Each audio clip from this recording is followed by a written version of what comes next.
Quero trazer tanto o Alexandre Stormer aqui comigo, com o Marco Saravalli, só para a gente tentar entender especificamente o como, trouxe para o mercado o peso que foi o discurso do presidente Jair Bolsonaro. Queria ouvir a opinião dos dois. A gente vai continuar aqui acompanhando, daqui a pouco eu vou atualizando o discurso do Joe Biden, que está agora nesse momento também falando, mas eu queria entender um pouquinho a opinião de vocês dois. Será que esse discurso do Jair Bolsonaro trouxe ali um pouco de alívio para o mercado do investidor aí que estava aguardando ansiosamente? Vamos começar com o Stormer, depois com o Marco Saravalli. Fala, Stormer.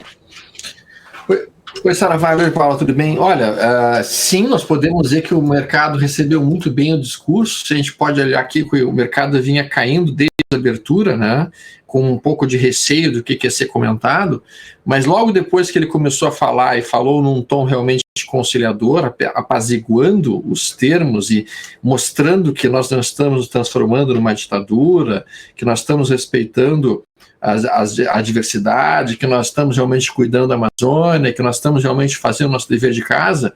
Isso tudo foi bem sentido pelo mercado, que iniciou uma forte movimentação de alta, e desde o início do discurso o índice futuro já sobe em torno de 900 pontos. Né? Então, realmente, dá para ver que o discurso ele foi muito focado em uma ideia de tranquilizar o investidor estrangeiro, apontar que o Brasil não está se transformando realmente numa ditadura, muito antes pelo contrário, que nós estamos respeitando os ritos democráticos e que ao mesmo tempo pode ser um lugar interessante de investimento. Um número que ele mencionou muito, a questão de gerar 1,9 milhões de empregos nesse ano, isso para um governante na Europa, esse número é extraordinário, porque 1,9 milhões de pessoas é aproximadamente 10% da população de um país como Portugal. Então imagina em um ano tu conseguir colocar 10% da população de um país empregada. Esses números, que são números estratosféricos, quando se fala de Brasil e continentais, é que chamam muito a atenção para o resto do mundo. Você não concorda comigo, Saravalli? E aí, Marco Saravalli? Bom dia, Paula. Bom dia, Marco. Eu gostei bastante do discurso. Eu acho que duas frases aqui importantes também, desse tom aproximador, apaziguador, né? E eu acho que realmente dá um recado não só para os brasileiros, mas principalmente para o mundo. Quando ele fala, lamentamos todas as mortes no Brasil e no mundo, né? Então, realmente a preocupação com as famílias, com a saúde, isso é muito importante para mostrar para o mundo essa preocupação. E outra coisa que ele fala, que eu acho que aqui não é um ambiente político, mas ele mostra também da liberdade para a escolha, que ele fala o seguinte: até novembro, todos que escolheram ser vacinados no Brasil serão atendidos, né? Então, eu acho que é uma liberdade de escolha.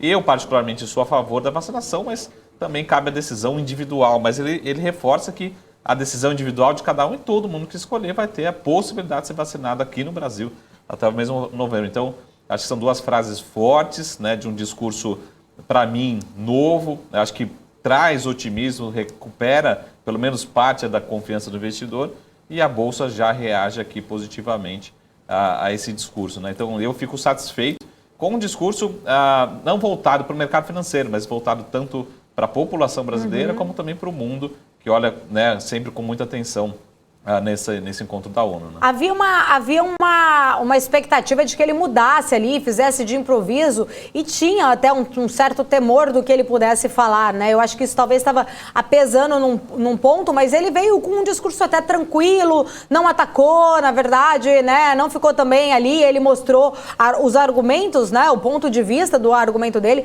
Acho que esse ponto, Marco Saravalli, que você falou aí da questão da vacinação, ele fez questão de falar até para justificar ele não ter tomado a vacina, né? Isso era uma coisa que a gente estava falando aqui desde o início e que houve alguns comentários ali no chat. Nós não estávamos fazendo uma crítica, né? Na verdade, é a bandeira que ele defende das pessoas tomarem a vacina, ter essa liberdade. Inclusive, no próprio Estados Unidos, uma grande parcela da população ainda não tomou a vacina, né? Então, acho que ele quis mostrar ali que quem quiser se vacinar até novembro, teremos sim condições de termos todos vacinados. Ele frisou muito bem que 90% da população adulta já recebeu pelo menos a já a primeira dose, e ele acho que deixou esse ponto aí muito colocado para justificar que ele não quis, né, tomar essa vacina. Inclusive, antes, Marco, de você chegar, eu estava conversando com o Stormer aqui, e aí antes mesmo tinha gente falando, o Xi Jinping não vai comparecer porque também não tomou a vacina, e o Stormer falou uma coisa muito interessante, que a gente não sabe, né, até onde confiar nos dados que vêm da China, as informações, é uma caixa preta ali,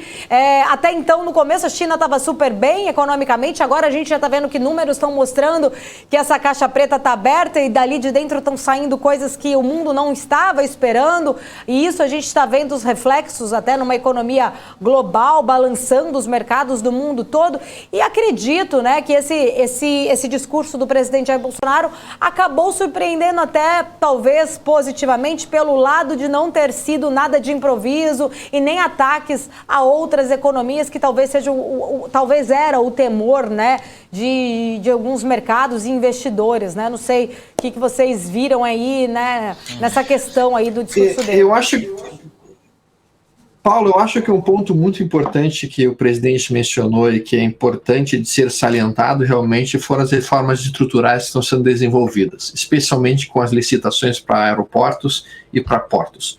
Isso vai produzir, sem dúvida alguma, uma grande mudança no Brasil. Só já não produziu essa mudança de fato por causa da pandemia, mas eu tive recentemente nos aeroportos de Fortaleza, em vários aeroportos que foram realmente licitados, e a gente percebe que são aeroportos realmente que estão preparados para as cargas e preparados para a população e preparados para atender um ritmo muito mais intenso de pessoas do que existia no passado. Então isso é uma modernização na nossa infraestrutura que vai, sem dúvida alguma, produzir efeitos pelos próximos anos. Isso é bastante positivo e isso atrai investidor estrangeiro, sem dúvida alguma. Então eu leio o discurso dele como um discurso muito tranquilizador. Agora o discurso do Biden vai ser um discurso também muito importante, que a gente tem que estar depois bastante atento ao que vai estar sendo mencionado ali, porque, na minha opinião, a situação do Afeganistão realmente foi um dos pontos de desestabilização política e econômica do planeta nos últimos meses.